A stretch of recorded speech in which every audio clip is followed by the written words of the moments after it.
Hi, I'm Naomi Murphy, and this is the Locked Up Living podcast, where we talk with a wide range of people about harsh aspects of institutional life. We also explore some of the ways to overcome them and to grow and develop. I'm David Jones. So join us every Wednesday morning, 6 o'clock UK time, for a fresh podcast. So we had a lovely conversation with today's guest once before. Joe Sabien founded the charity Sea Sanctuary and previously came on to talk about the healing potential of awe, specifically in relation to the sea. We didn't much talk about his own history, although he did allude to his own childhood shaping his attitude towards the sea. Today we're really privileged that Joe's come back on to share some of his own inspirational story. Hi Joe, good to meet you again. Thank you for inviting me back again. So, Joe, you've always worked in mental health and been committed to improving services for the mentally ill. How did this passion come to be ignited in you? I think realistically on the back of my own childhood experiences and perhaps like many people, a curiosity as to why certain events in my life took place, and specifically, as I didn't have a father when I grew up, my relationship with my mother and some of the behaviours that she exhibited, I was curious to understand why, and as so often with these things, it just grew into my, as it were, mission field or my passion to understand human nature. And so repairing, I think, is the key feature for me. You know, it's something about repairing people or repairing situations. So mental health is where I found myself and continue to find myself. Thank you. What was your relationship with your mum like?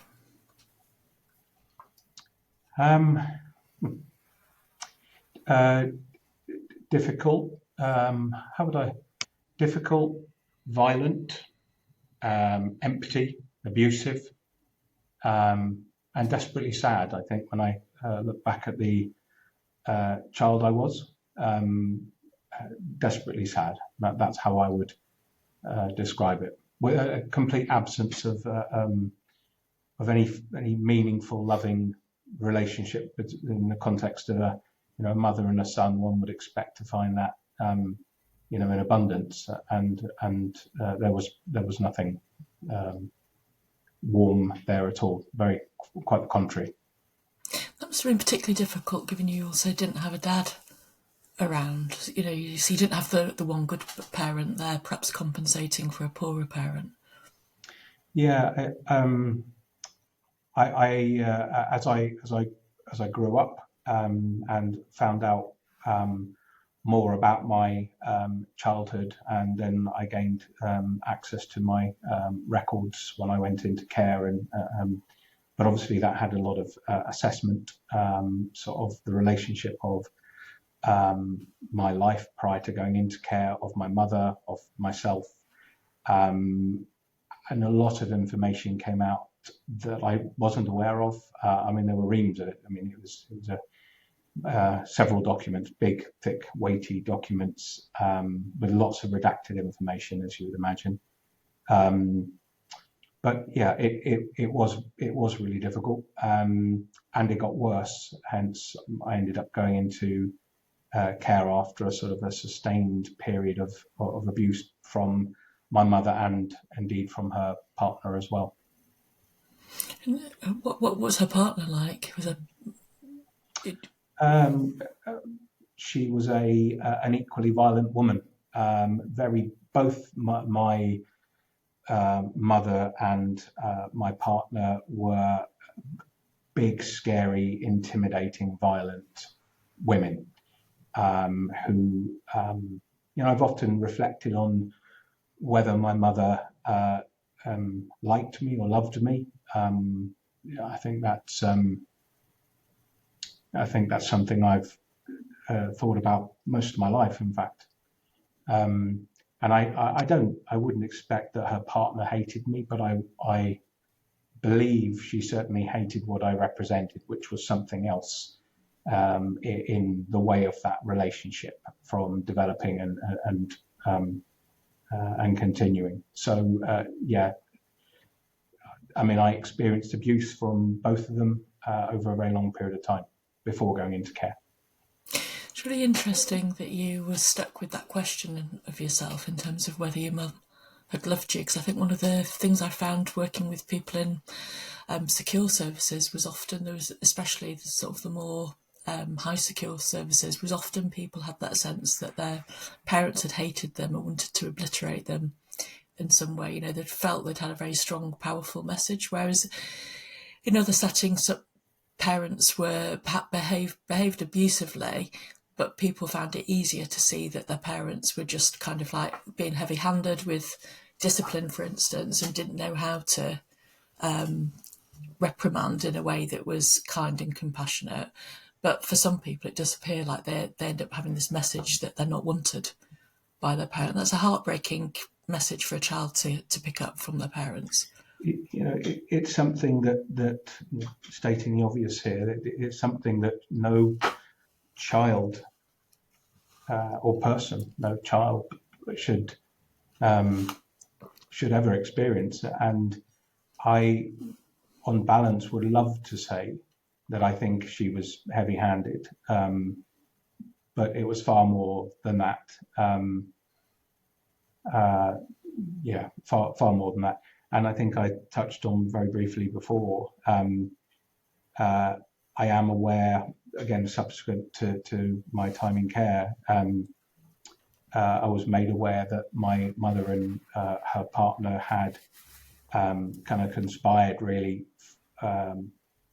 for me to be, hence why I was left in that park, as I touched on before. But they'd conspired for me to be, their plan was for me to be kidnapped. And they made reference to, you know, a child who had died, who'd been kidnapped when he was very young and had been murdered.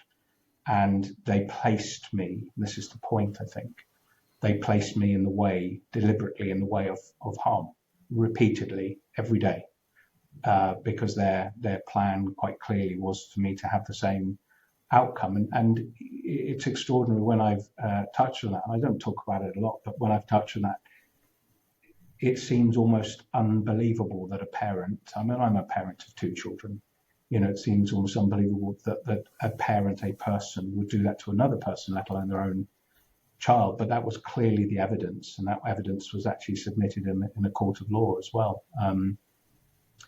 So I don't think there's any doubt at all that, to use your word, obliterate, I think that's probably quite accurate. They were both very similar, but I think, you know, I certainly look at my mother now as a without any doubt as a narcissist. I know people ban that term around, but in the true sense, and I wouldn't say evil, although that's been, you know, banded around a lot. Certainly very unwell, and again, I do struggle with that. Unwell, I wonder sometimes whether that's a label I've given it because it fits my narrative, and it's easier to digest. Easier to make sense of if we can find reasons for why somebody's pathologise behaved. it. Yeah. I was quite shocked to hear you say about your mum deliberately wanting you to be kidnapped, because that's just kind of, that's like, we'd think that would be every parent's worst nightmare. It's certainly mine. Yeah, exactly. And I think the other thing that people might find quite shocking is I think we're quite used to hearing, unfortunately, stories about abusive dads. And often when we hear about the abuse of women, it's in conjunction with a male, so it almost seems easier to locate that as being a coercive male that's responsible in some way. But obviously in your case, that's not the case at all. Did you have any extended family keeping a lookout for you? Anyone trying to protect you? My grandmother was mainly, although she had a propensity towards violence as well on occasion, Um, but she was a good woman. That was my mother's mother, and had recognised the neglect that I was experiencing. So before I went into care, which I think I was about 7.5, into a teen facility or home. The run up to that was lots of neglect, everything from being at school, very early, not being attired in the right clothing, bruises, tired, always tired. That's something I remember. And the school were, kind enough to put me in the medical room so I would sleep when I should have been studying because I was exhausted. But my grandmother was, I would probably say she was my saviour ultimately, because she certainly went through knowing that it would completely destroy the relationship she had with my mother, but she refused to allow everything to continue. And later on in life, as I grew up, or when I grew up, my grandmother gave me a lot more accounts of what had actually happened. From when I was very young, it appears that I wasn't wanted, because I was certainly an accident, as it were. My father was already married with 4 children, unbeknown to my mother. And so I wasn't a planned child at all. And my mother, when I was very young, had knocked deliberately, according to my grandmother, had knocked boiling hot water over me. I still have scars on me now from that. But I think from day one, really, it was kind of how does she exit from this relationship with her son? Well, if the son, me, if I'm not there, then that's job done, as it were. So I think realistically, and I can understand that.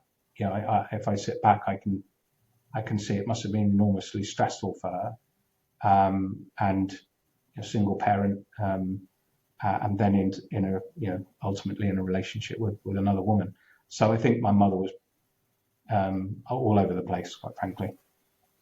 Incredibly compassionate, considering your experiences. I was just thinking about that sense of being unwanted, and I think one of the things that really comes up for people frequently in therapy, people who've had less abusiveness to cope with, is that sense of, I think as children, we all need to feel treasured by our parents. So not just celebrated for our achievements, but just to know that we're treasured for just existing in the world, and the characteristics of our personality and what have you, to know that that's appreciated and savoured by our parents. So to live with that sense of feeling unwanted, it's a really, really painful thing to have to live with.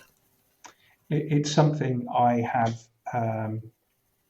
thought of most days, if not every day, in some capacity or other. It surfaces in the relationship with my own children, and probably going too far the other way. But trying to understand it, which is where we started in this conversation, trying to understand the behavior. I will probably never understand it in truth. There will be some, as I have some education and I am a therapist, I have some understanding of it, but not to the extent where I will ever have full closure or really understand what could ever drive a mother to behave in the way she did and allow her partner to also abuse me. There's 2 things there fundamentally. There's what she did and what she allowed as a parent. And again, I would die for my children, and I would do unspeakable things to somebody if they hurt my children, theoretically. But to allow that is it's a real departure from what it is to be a mother, but also a human being with your humanity intact. It's an extraordinary thing to have done. Yeah. Also, I guess we're also living with in the 70s, there was a real stigma associated with coming from a single parent family, wasn't there? And also the idea of having 2 lesbian parents rather than being in the standard nuclear family. I guess that was an additional burden to carry. Yeah, I have to say that didn't really feature so much with me because I wasn't at school a lot, because I was in the park, in Brockwell Park in South London, where I'd sit opposite my mother's partner's office. She had an office there, and I would sit there all day. And ultimately, that's how I ended up going into care. But my school time, I remember kids, singing. I think it was a song, "Where's your mama gone?" or something, "Far, far away."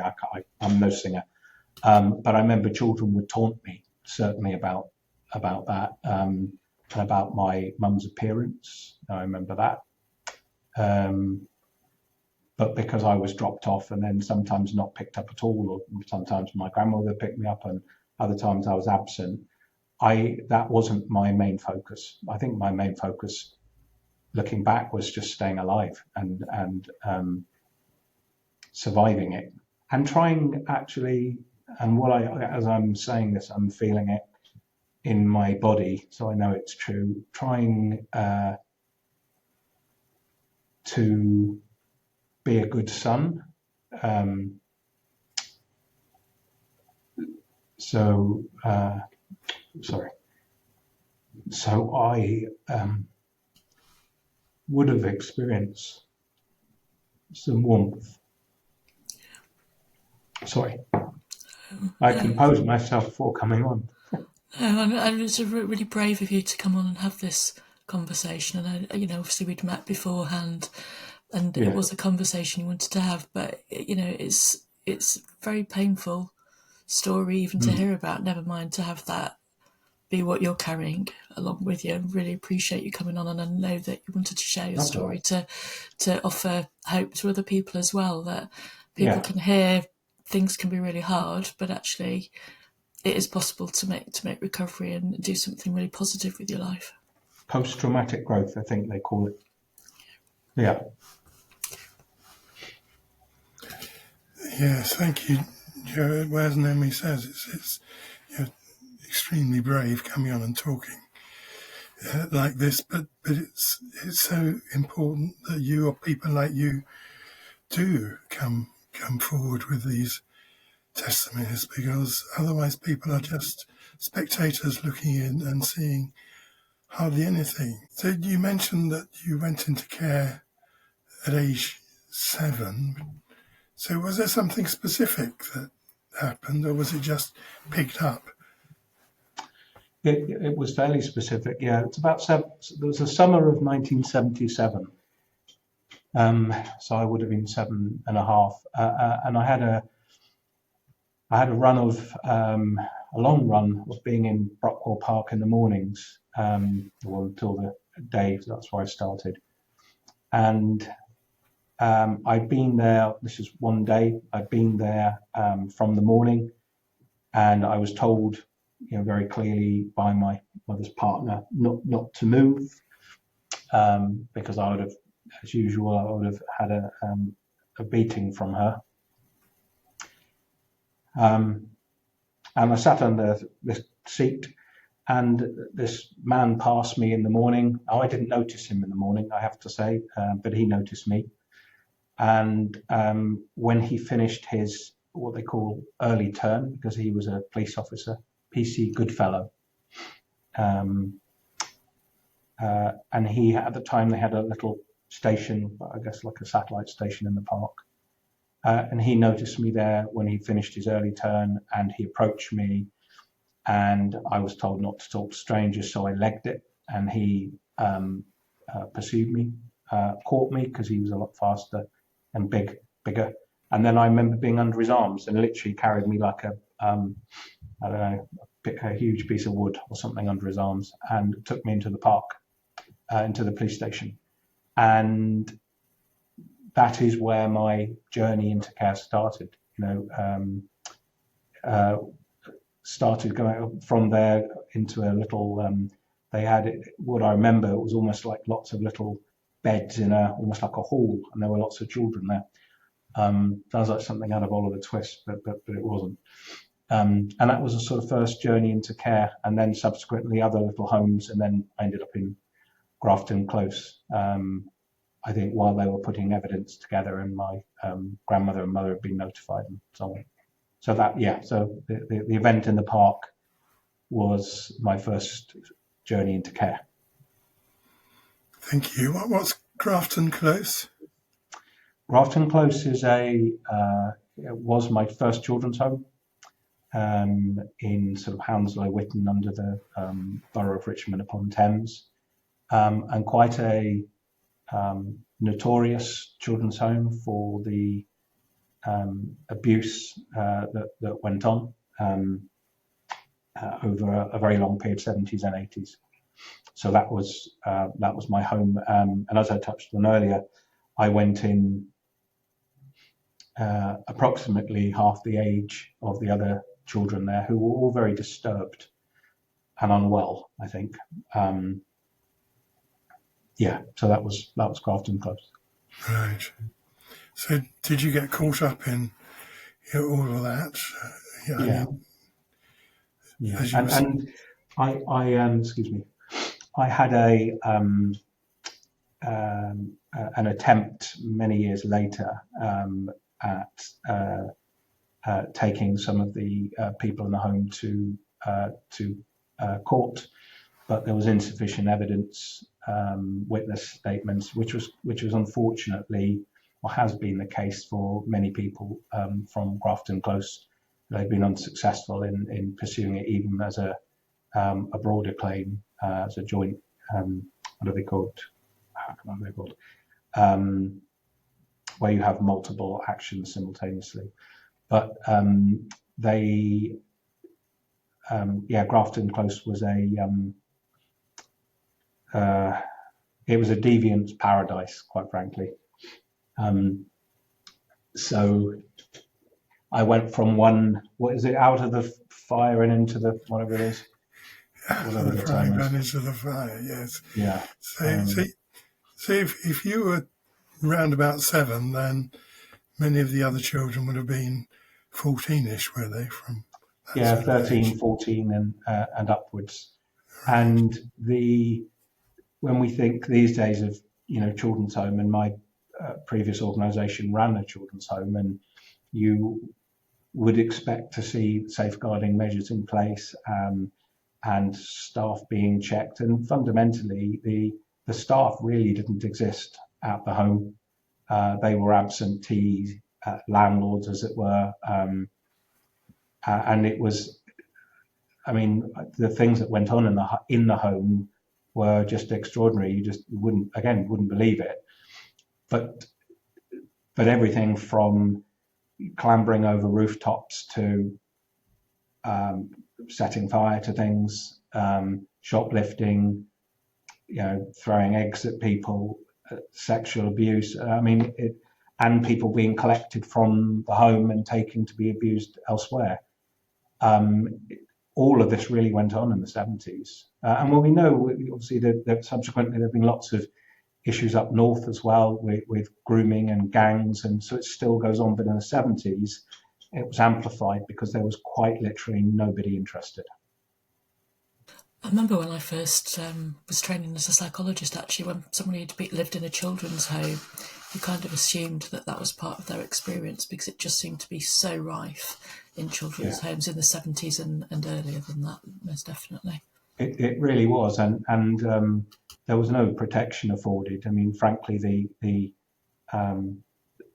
all of the respective kind of local authorities were negligent, but they all probably worked to the same script, as it were, and perhaps they didn't know what was going on, or perhaps they did and they just didn't know how to manage it. I don't know. I can only, surmise. But what I do know is from the minute I arrived, the same evening I arrived, I experienced their sexual abuse from day one.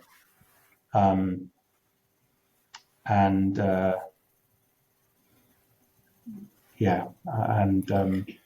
lots of other things. Yeah, you were put in a place that was full of young people in full-blooded adolescence, and we know what craziness can come from that. Yeah. So, did you spend all your time in children's homes, or did you have some time with foster parents? Children's homes mainly. Several different children's homes. I stayed with, believe it or not, the local authority allowed me to stay with my mother on occasion. I stayed with my grandmother on occasion, and they would visit. They would take turns. It was supposed to be supervised visits, but they weren't supervised. And each of them would tell me not to see the other, and they were playing off against each other the whole time. And I was being offered rewards for not seeing one or the other. And I had 3 failed foster placements, and I remember them vividly.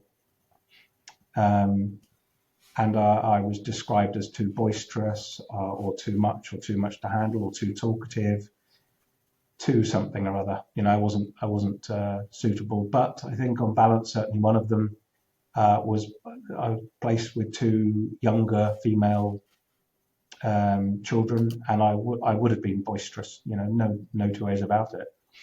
But I was always very friendly, and I was always very kind. And one of the houses had a cat, and I remember befriending the cat. So I was always very kind. And even when we went to church or one of the houses, the other children would spend their half pennies, and I'd always take mine into the church. They would buy blackjacks or whatever, rhubarb thing, whatever those little sweets were. It's funny what you remember, isn't it? But I was always, I tried to do what I thought would be what I imagined a child would do to remain there and for everything to be okay. But that obviously wasn't enough. So returned to the home. I can hear that you were really trying to be a good boy, as so many kids do, and yet I think it must have been really frightening every time you did go to somewhere new, given the experiences that you'd had. Yeah, the parents were nice. It was the children who had issues with me. I know, the parents of the 2 younger girls. As I said, I'm not at all surprised with that. But it was the other 2 placements with children. The children were just horrible. But I also understand that I was a child coming into their home, and and I understand that. I didn't understand it, but I do now. But the whole time in care, the decisions that were made by, I had social workers there, as you would imagine. I had multiple social workers. The placements were wrong. They were ill-suited, inappropriate placements. I can look now and I think of treatment or care planning. I wouldn't dream of putting me there in any of them, in fact. But they did, maybe because they didn't have a long list as we have now. I don't know. But what I do know is the outcome was that I was returned to the home. Yeah. So that must have felt like repeated failure and rejection for you. And I think young boys often deal with a sort of emotional pain arising from such situations by being, in inverted commas, boisterous, and acting out in all kinds of ways. I think I was no different to those boys, but it would have been tempered with, as I said, with kindness and, as you said, Naomi, with wanting to be a good boy. I wanted it to be successful because I didn't want to go back to the home because the home was painful and horrible. I mean, it was, people hear these terms, hell on earth, and And I remember listening to something in a film back along where it talks about, living in fear, and it's quite a thing to live in fear. But actually, that was my life every single day, and not just mine. I'm sure there would have been other children. It's not all about me, but for my part, it was terrifying as a kid. Yeah. Joe, you've always come across to me as someone who's extremely creative and resilient, really. But how did your childhood affect you as an adult, do you think?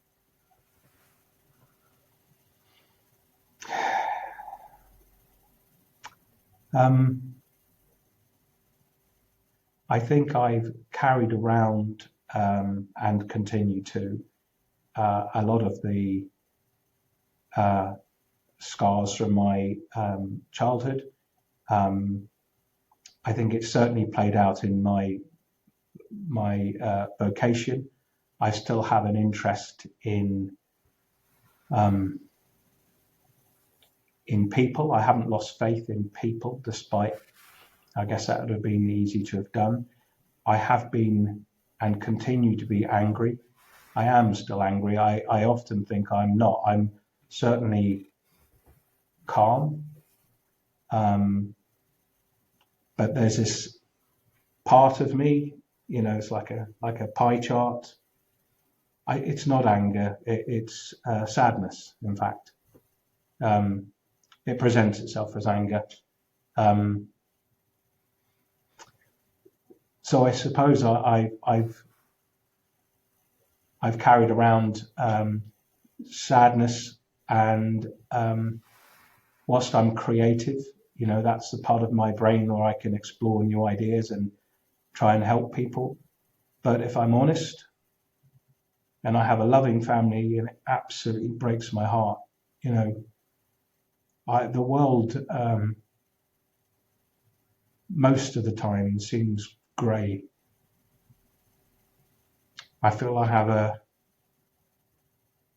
an enormous chasm, void, and if I ever dare to try and do any of the inner child work, or certainly when I've had therapy, that's incredibly painful. So in terms of my adult life, being okay is a daily battle. I wondered whether I have, depression. I don't think I have, and if I had, it would be okay, and perhaps hardly surprising. But I try to see the beauty in the world every day. I practice gratitude practice, and I try to work supporting other people. I do that through my church and the work I'm doing and the work I'm developing, and that is what gives me comfort. It's cathartic. If I didn't have that, I probably wouldn't be here anymore. So sadness, and I'd love to see the beauty of a day, but I really struggle to, if I'm honest. So that's my congruent answer for you, David.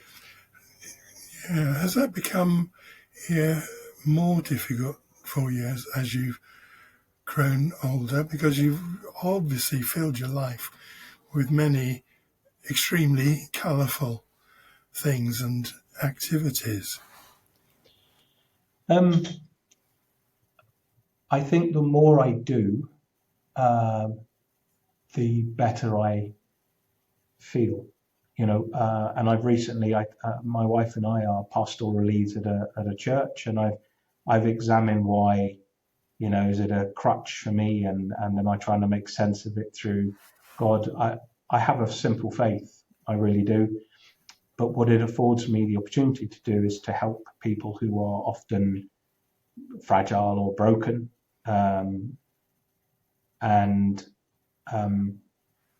doing that has made this easier. It really has. In service of others, I find such reward.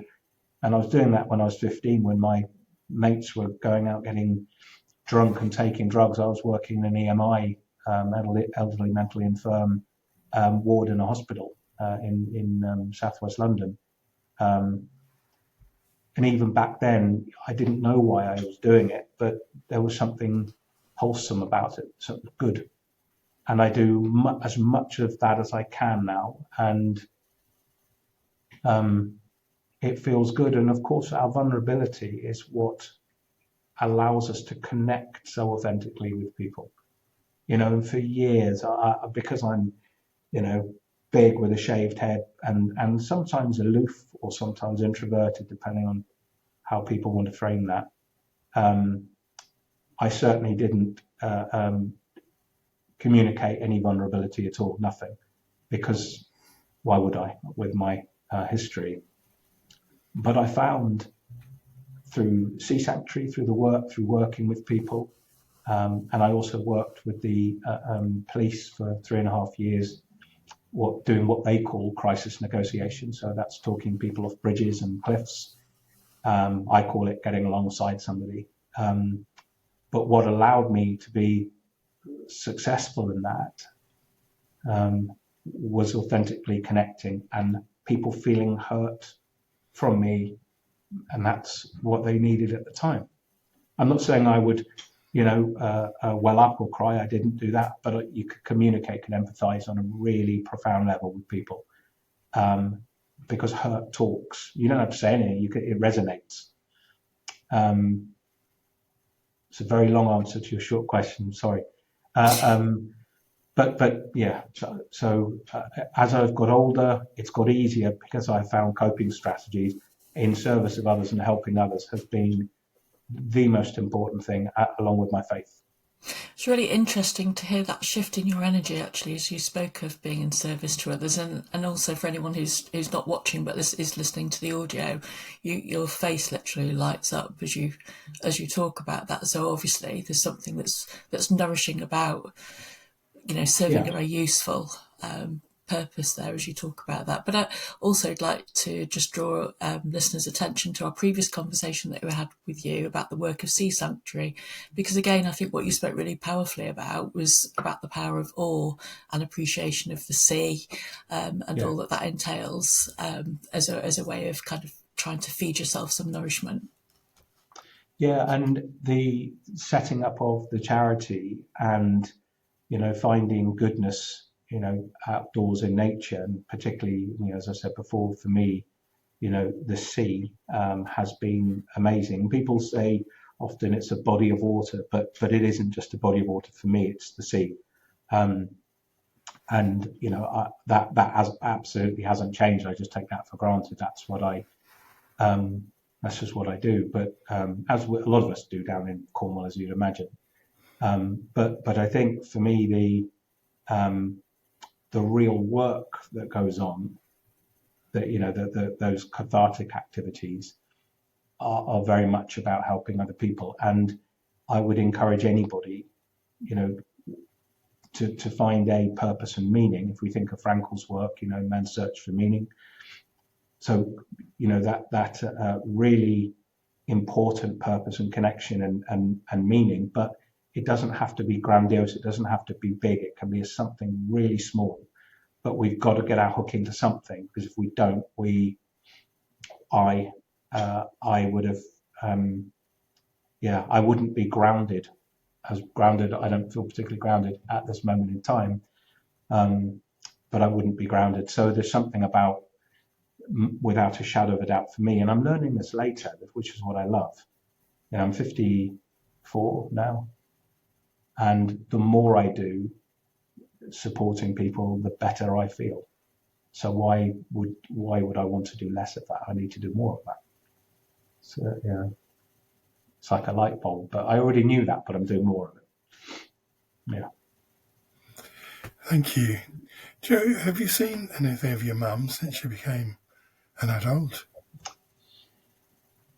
just when I thought the conversation was going in the right direction, David.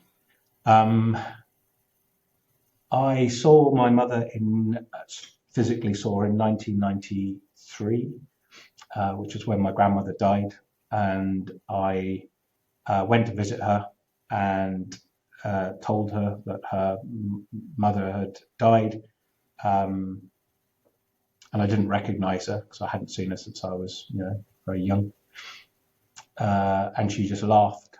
That was her reaction, and it wasn't a nervous laugh. And let's just make that distinction. It was a laugh. It was mirth. It was full of good humour. And I think I said some choice words to her and left. When I got married many years later, 2005, I had an address for her. She hadn't moved. I sent her an invitation to my wedding. And before either of you asked, did I want to do that? No, I was encouraged to do that by my wife and mother-in-law. I put my mobile number on there, and she didn't reply. I didn't have any well wishes or nothing at all. Years later, I don't know, I'm trying to think, 10 years later, 15 years later, I had a phone call one evening, and it was my mother, and she said, "It's Mum," and I said, "Who's Mum?" And she said, "It's your mum," and I said, "How can I help you?" Which is a peculiar reaction from me.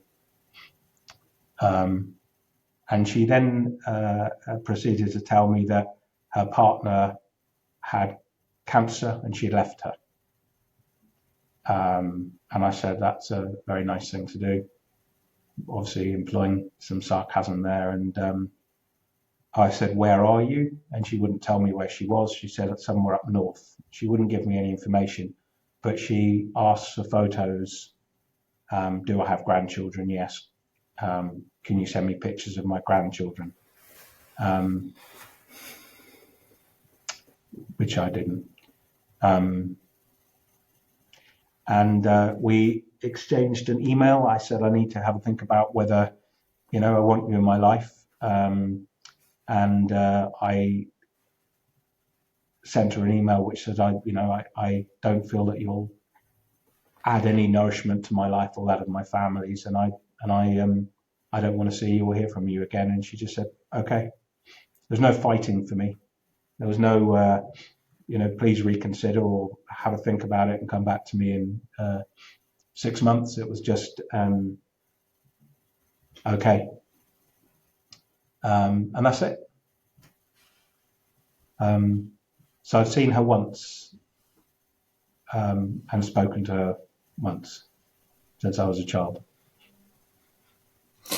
Really struck, Joe, on each time we've spoken about how much adversity you've overcome, actually, and the amount of pain and brutality that you've experienced is kind of on a par with, it's not dissimilar to the sorts of histories that we hear in psychiatric hospitals, in prisons, in terms of people's backgrounds. People who have got significant problems just coping with life, not able to work, often very, very angry with the world.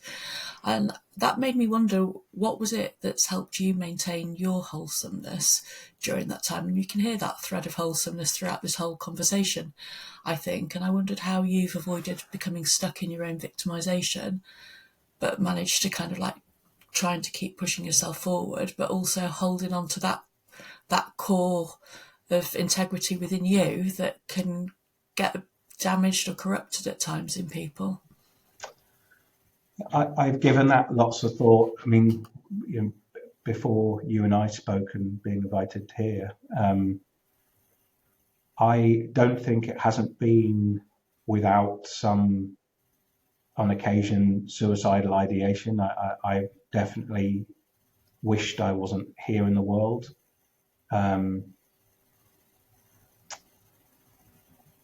Quite a few times. Not any time recently since I've been married and so on. But it goes back to what I was saying. I think I was fortunate, doing that stint in the EMI ward.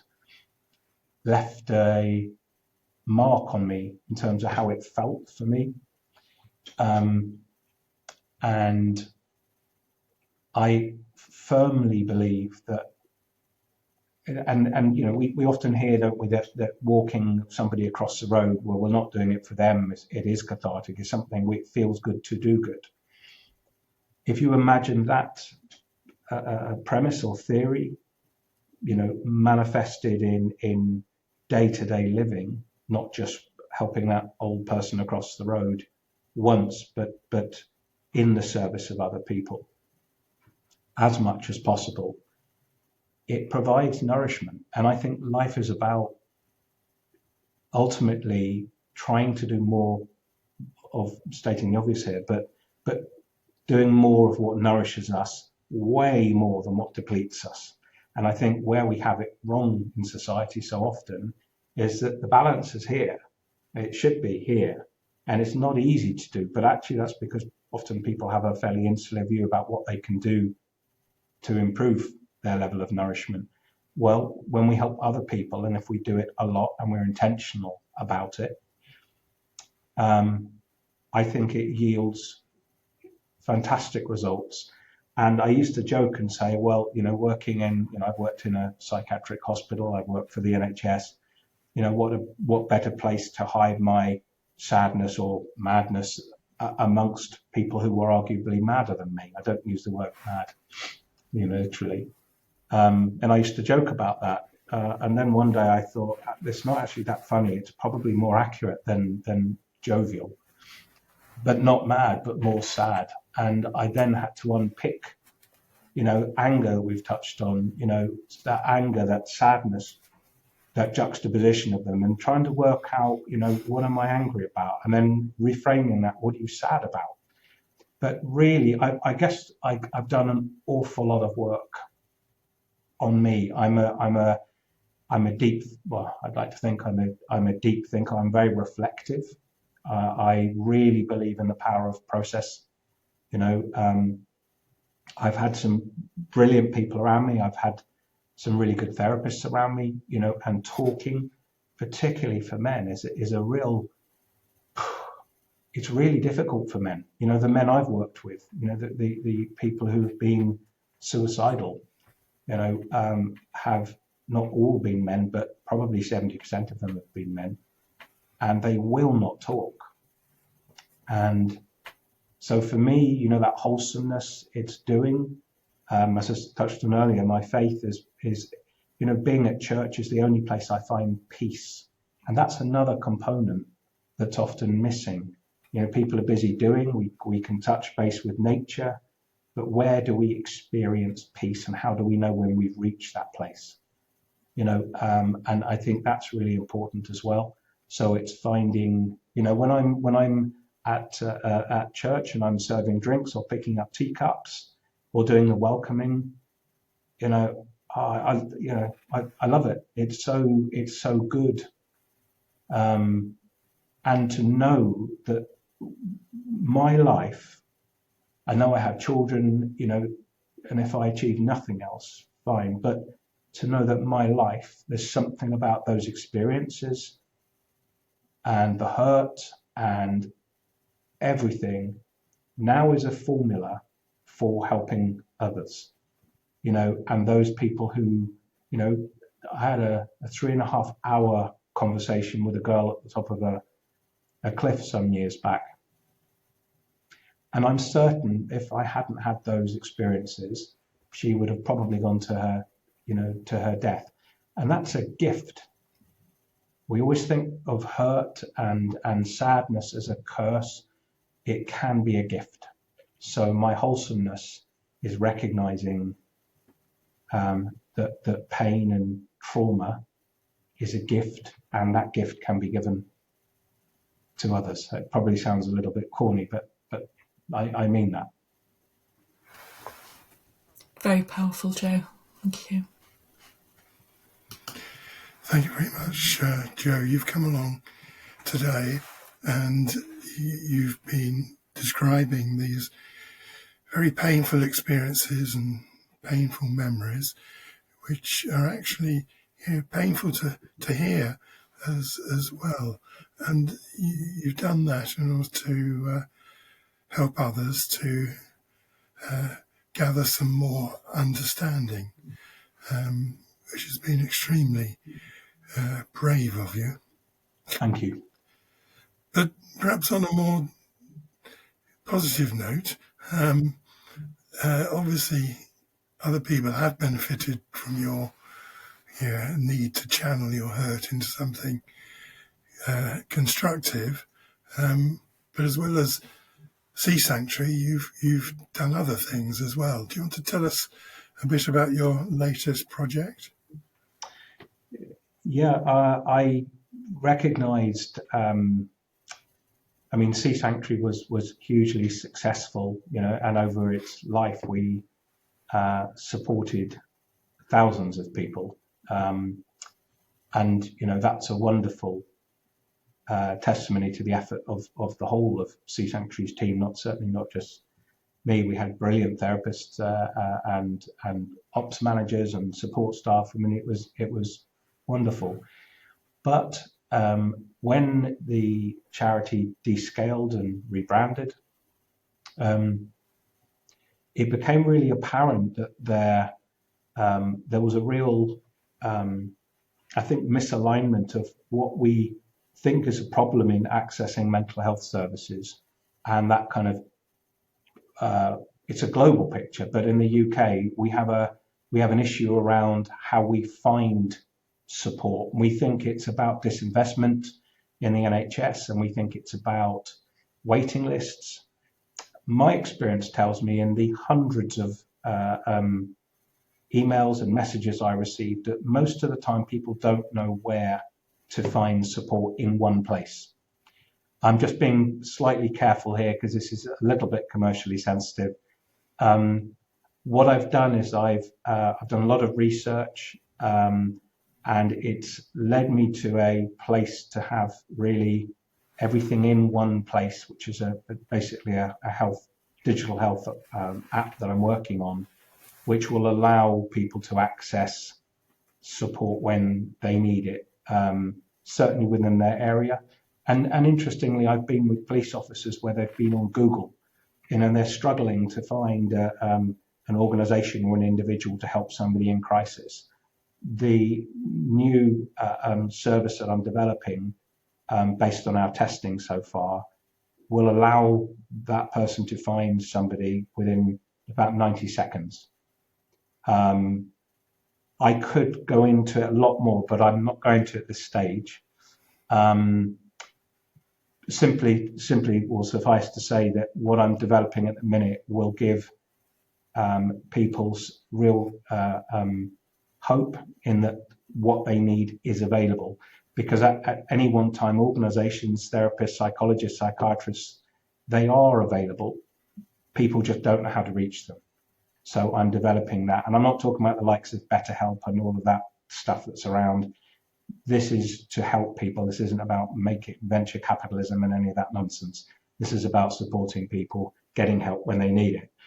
The other thing I'm doing, which I haven't mentioned, I've only just started the ball rolling. I'm on a Care Leavers Association on a Facebook group.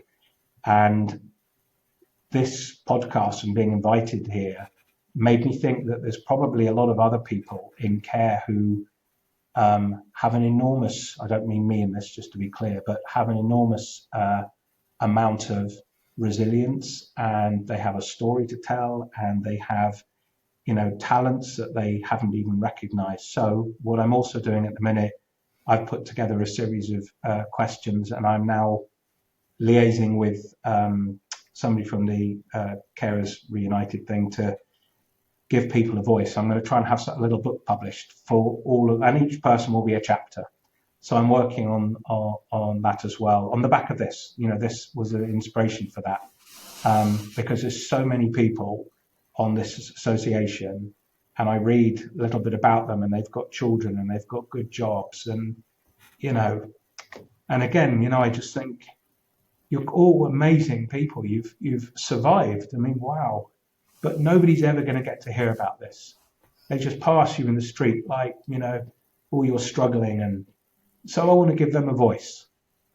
So that's what I'm going to do.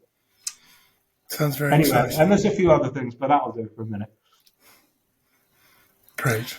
Thanks. That sounds like a really lovely next step to be taking, and maybe you might even be our first guest to come back on for a third conversation at some point. I'd love to. With those initiatives. Nice. Thank you. That'd be lovely. Thank you so much for coming on and sharing your story today. I feel really privileged that you felt safe enough to come on and have the conversation with us. I'm really grateful to you. Thank you. No, it's fine. Sorry. A bit more work to do. And thank you both, and thank you as always for the, particularly today, the sensitivity of you both and of the questions and this, how it's played out. And I'm genuinely really humbled that you've asked me to come on. I'm very grateful. Thank you. Thanks so much, Joe.